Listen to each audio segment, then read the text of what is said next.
दहशत के इस रास्ते में इंसान इंसान को खोता है और बच्चा चाहे हिंदू का मरे या मरे मुस्लिम का, दर्द सीने में होता है।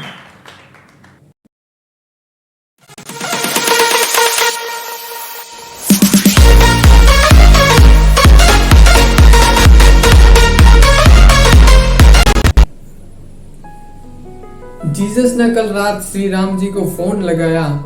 जीसस ने कल रात श्री राम जी को फोन लगा दिया और पूछा तेरे नाम पे मुसलमानों का घर किसने जला दिया, और पूछा तेरे नाम पे मुसलमानों का घर किसने जला दिया। सुनकर श्री राम जी फिर नम हो गए, बिना किसी गलती के शर्मिंदा सरे आम हो गए, बिना किसी गलती के शर्मिंदा सरे आम हो गए।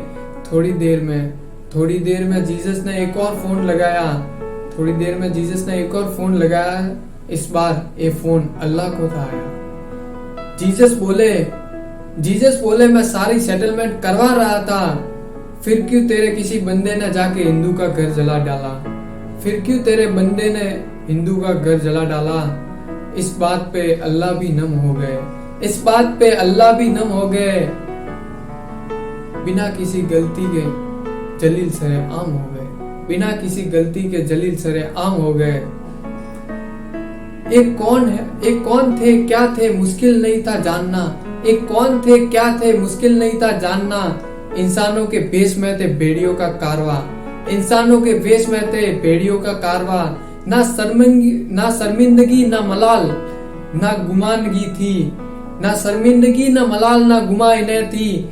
ना हिंदू ना मुसलमान ए थे धर्म के, हिंदू मुस्लिम एक नहीं हो सकते, हिंदू मुस्लिम एक नहीं हो सकते। कौन कह गया तुझसे कौन सा परिंदा था, तुझे क्या पता राम रहीम जिगरी दोस्त थे। तू कौन सा उस टाइम पे जिंदा था, तू कौन सा उस टाइम पे जिंदा था। क्यों ये भाईचारा देख के दंग रहते हो, क्यों टोपी और तिलक का मिलन देख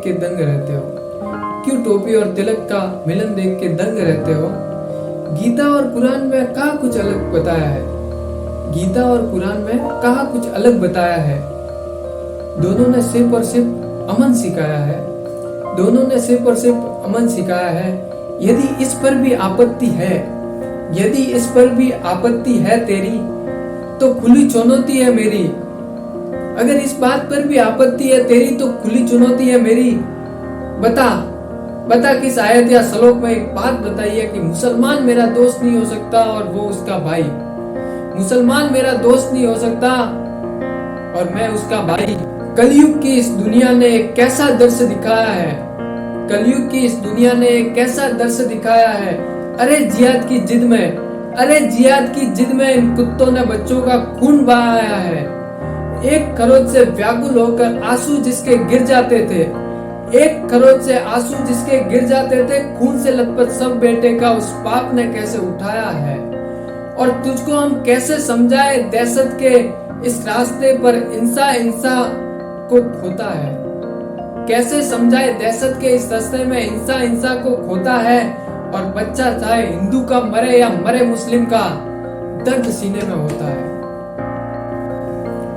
बहुत ही तकदीर से मिले हो तुम, इतनी आसानी से नहीं जाने देंगे। थोड़ा हंसेंगे थोड़ा रोएंगे, लड़ेंगे झगड़ेंगे, लेकिन एक दूसरे से दूर कभी नहीं होंगे। दूरियां अक्सर गलत फहमियां बना देती है दो दिलों में, और वो गलत फहमी अक्सर लड़ाई का रूप ले लेती है। पर लड़ाइयां कहाँ नहीं होती, किस रिश्ते में नहीं होती। ये सफर आसान नहीं होगा, लेकिन मंजिल अखंड भारत होगी।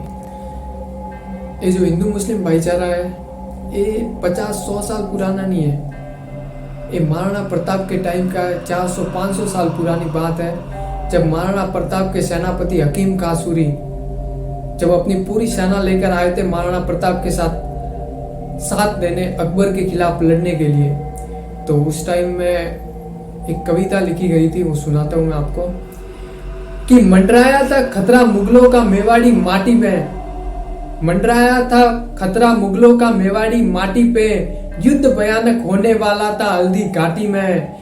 बात पता जब चली हकीम को ओह पुतास गया। बात पता जब चली हकीम को ओह पुतास गया। लेकर अपनी पूरी सेना वो प्रताप के पास गया। लेकर अपनी पूरी सेना वो प्रताप के पास गया। कहा राणा जी संग आपके हम भी लड़ना चाहते हैं। अपनी इस माटी की खातिर हम भी मरना चाहते हैं। अरे बाजों से टकराने का हम फल दे देंगे मुगलों को। बाजों से टकराने का हम फल दे देंगे मुगलों को। अपनी इस माटी से खदेड़ डालेंगे सारे मुगलों को। सुनकर पूरी बात पठान की फिर प्रताप थे मुस्काए। सुनकर पूरी बात पठान की प्रताप थे मुस्काए। बोले खुशी हुई साथ मेरे तुम देने आए। बोले खुशी हुई साथ मेरा तुम देने आए। दिया मूंछों पर ताव, दिया मूंछों पर ताव गर्व से झूम गए जज्बातों में और सेना की कमान दे डाली पठान के हाथों में। सेना की कमान दे डाली पठान के हाथों में।